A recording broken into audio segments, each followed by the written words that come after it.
কেউ দাসস্য দাস, কেউ আরো বড় দাস। কাদের দাস? এই ব্রাহ্মণ্যবাদের দাস।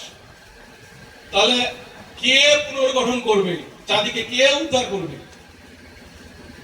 যে জাতি সামান্য 2 টাকায় বিক্রি হয়, যে জাতি সামান্য একটা পঞ্চায়েত মেম্বারে বিক্রি হয়, যে জাতি সামান্য একটু স্বার্থে বিক্রি হয়, সেই জাতি কেউ যাবে।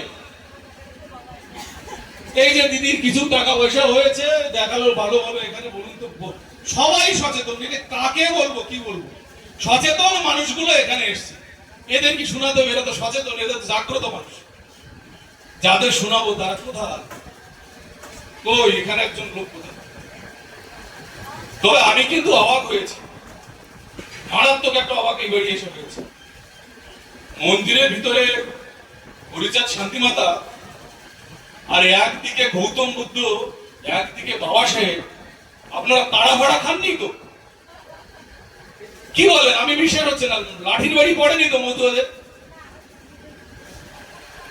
17 বছর মতুয়া মহাসংঘের সেন্ট্রাল কমিটিতে থেকে বলছি, অভিজ্ঞতা নিয়ে বলছি। যখন মঞ্চে উঠতাম না, তখন কবির কৃষ্ণ ঠাকুর বলতেন, বাবা একটু চেপে চেপে বলিস, একটু চেপে চেপে বলিস। মঞ্জুল কৃষ্ণ ঠাকুর বলতেন, প্রশান্তকে আগে দেওয়া হয়েছে কেন? আর ওই যে কর্ণধর বাবু মারা গেছে, কর্ণধর বাবু বলছেন, এই আম্বেদকরের কথা যেন মুখে না আসে।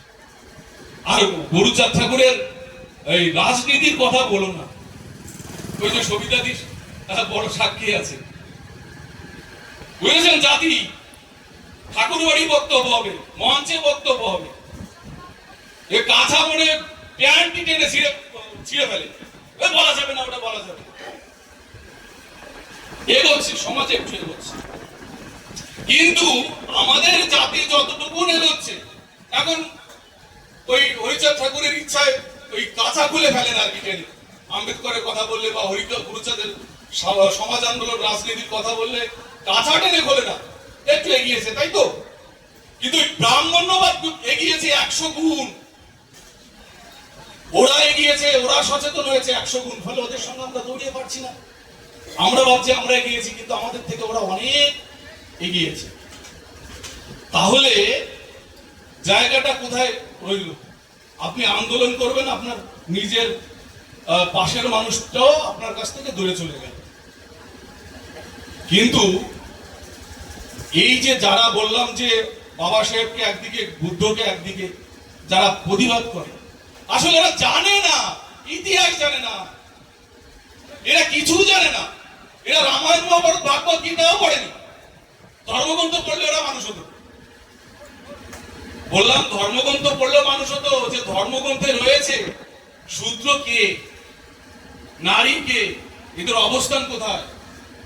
রামায়ণে পরিষ্কার উল্লেখ রয়েছে যে শম্ভুকে আমি গলা কেটেছি, পরিষ্কার উল্লেখ রয়েছে। এরা রামায়ণটাও পড়ে না, গীতাও পড়ে না, কোনো কিছু পড়ে না। ধর্মগ্রন্থ পড়লে ওরা মানুষ হতো। ফলে এই মতুয়াদের উপর রাগ করি না, কিন্তু এই গ্রামে এইখানে এইরকম একটা মন্দির করে দুই দিকে, এটা কিন্তু একটা বিরাট বিরাট বড় পাওনা। আচ্ছা বলুন তো, আমরা কি মতুয়াদের বোঝাতে পেরেছি যে ব্রাহ্মণ যে আনেন বাড়িতে, মন্ত্রটা কি বলে? কি মন্ত্রটা বলে? আমি 2টো মন্ত্রের কথা বলছি। আপনাকে প্রথম বলবে, আপনি এমক দাসস্য পুত্র তস্য দাসস্য, তাই তো? আচ্ছা ব্রাহ্মণদের ক্ষেত্রে ধরুন, ব্রাহ্মণের কোনো মা বাবা মরে গেল, ব্রাহ্মণের ক্ষেত্রে কি বলবে? দেব সর্বনস্য। মানে আপনি দাস বা দাসীর পুত্র, আর ওরা হচ্ছে দেবতার পুত্র। দেখেছেন মন্ত্রেও জাতপাত। আমি টাকা দিয়ে ব্রাহ্মণ আনছি আমার বাড়িতে, সে আমাকে দাস বানালো, আমার মাকে দাসী বানালো, বাবাকে দাস বানিয়ে সে চলে গেল। এত বড় আত্মনির্লজ্জ আমি, আমার বিবেকেও জাগলো না। ওই একটা মূর্খ ব্রাহ্মণ আমাকে দাস বলে গালিগালাজ দিয়ে চলে গেল। কতটা আত্মসম্মানহীন, আত্মমর্যাদাহীন আমি হলে তারপরেও ব্রাহ্মণ ডেকে আমি আমার শুভ অনুষ্ঠান অশুভ অনুষ্ঠান করি। তো এই আত্মসম্মানহীন মানুষদের নিয়ে আপনি কি আন্দোলন করবেন? আত্মমর্যাদাহীন ইতর পশুগুলোকে নিয়ে আপনি কি মর্যাদা আন্দোলন করবেন? তার মর্যাদাই গঠন হয়নি, তার আত্ম উপলব্ধি হয়নি, তার আত্মচেতনাই হয়নি। ব্রাহ্মণ্যবাদ বিরোধী বক্তব্য দিতে এসে অন্তত গোটাকুড়ি শব্দ ব্যবহার করছি ব্রাহ্মণ্যবাদী, আমি কিন্তু ব্রাহ্মণবাদ বিরোধী বক্তব্য রাখছি। তাহলে এই যে জায়গাটা, আবার সেই ব্রাহ্মণ বলছে যে তার বাংলা অর্থ যে আমি পাপী, আমার বাবা পাপী, আমার মা পাপী, আমার তার বাবার বাবা পাপী, প্রপৌত্র পাপী, হে পুরোহিত দেবতা, এই পাপীর সমস্ত পাপ স্খলন করে এই পাপীর দান গ্রহণ করো। একটা শব্দ যদি ভুল বলি, আপনি পুরোহিত দর্পণ বের করুন, জুতো এনে মুখে একখানা দুম করে মারুন, সবাই দেখুক যে প্রশান্ত রায় মিথ্যা কথা বলছে। কিন্তু আমি যদি সত্যি কথা বলি, যদি আসলে এই মন্ত্র আপনার পড়ে শুরু করতে হয়, তাহলে আপনি কি পারেন? যদি আপনি মানুষ হন, এতটুকুন চেতনা থাকে, এতটুকুন আত্মমর্যাদা থাকে, আপনি কি কোনো ব্রাহ্মণ বাড়িতে আনতে পারেন? এতটুকুন আত্মমর্যাদা থাকে যে আমি পাপী, আমার মা পাপী, আমার বাবা পাপী, এই পাপী বলে যে ব্রাহ্মণকে বলা হচ্ছে কি দেবতা, হে ব্রাহ্মণ দেবতা, এই পাপীর দান গ্রহণ করুন। তাহলে আমি, এইটা হচ্ছে মোক্ষম কথা। গৌতম বুদ্ধ বলেছেন, হরিচাঁদ গুরুচাঁদ ঠাকুরও বলেছেন, বাবা সাহেব বলেছেন, মাঝখান থেকে বুঝতে পারি আমাদের আন্দোলন মূলত যে আন্দোলন, সেটা হচ্ছে আত্মমর্যাদার আন্দোলন।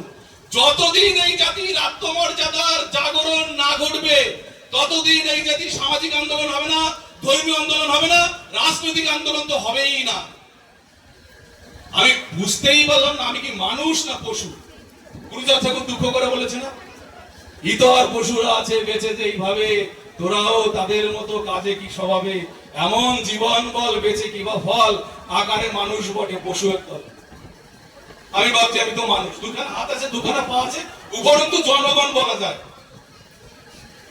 মানুষ বলবেন?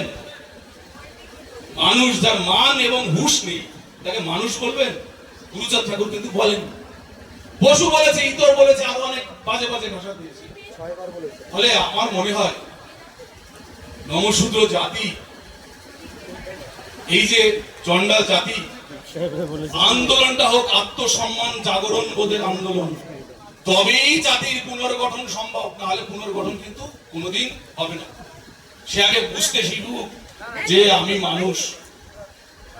আর নাহলে দেশে আমার মানুষ একটু ইতিহাস বই পড়ে না, একটু পূর্বের ইতিহাস জানার চেষ্টা করে না, আমরা কোথা থেকে প্যান্ট জামা পড়ছি, আমাদের অবস্থান কোথায় ছিল, কি সংগ্রামের, কাদের সংগ্রামের জন্য আমরা এখানে এসে দাঁড়িয়েছি জানে না। মায়েরা ঠ্যাং মেলে সিরিয়াল দেখতে বসে যাবে, ঘন্টার পর ঘন্টা সিরিয়াল দেখবে, একবার ভাববে না আরে কোথা থেকে এসেছি একটু দেখি না। আকাশ থেকে আমার দোতলা ঘর হয়ে গেল, আকাশ থেকে আমি চাকরি পেয়ে গেলাম একেবারে লাফিয়ে। আমার শিক্ষার অধিকার ছিল না, আমার লেখাপড়া জানার অধিকার ছিল না, আমার চেয়ার বেঞ্চে বসার অধিকার ছিল না, আর আমি চাকরি বাকরি করি, দোতলা বাড়ি, তিনতলা বাড়ি, কত বাড়িতে ঢুকতে ভয় পায় সাধারণ মানুষ। কোথা থেকে এলো ভাবনা আছে, কিভাবে ভাববে?